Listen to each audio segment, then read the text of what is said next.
సర్దార్ సర్వాయి పాపన్న గౌడ్ 374వ జయంతిని టేకుమట్ల మండలంలో గౌడ సంఘం నాయకులు ఘనంగా జరుపుకున్నారు. టేకుమట్ల మండలంలోని వెల్శాల, ఎర్రయ్యపల్లి, పంగిడిపల్లి, పెద్దపల్లి గ్రామాల గౌడ సంఘం నాయకులు గౌడ కులస్తుల కులదైవమైన శ్రీ రేణుక ఎల్లమ్మ తల్లి ఆలయం ఆవరణలో కేక్ కట్ చేసి సంబరాలు చేసుకున్నారు. ఈ సందర్భంగా గౌడ సంఘం నాయకులు మాట్లాడారు. ఎల్లమ్మ గుడికాడ మా గౌడ కులస్తుల మూడుళ్ళ అందరము పెద్దంపల్లి, వెల్శాల, పంగిడిపల్లి అందరము కలిసి సర్వాయి పాపన్న గౌడ్ 374వ జయంతి సందర్భంగా మమ్మల్ని ప్రభుత్వం గుర్తించి ఆదుకున్నందుకు మాకు చాలా సంతోషంగా ఉన్నది.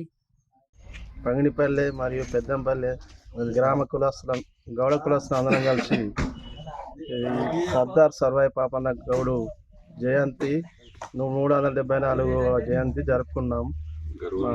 తాళాల ఎల్లవ తల్లి గుడి కాడ జరుపుకున్నాం.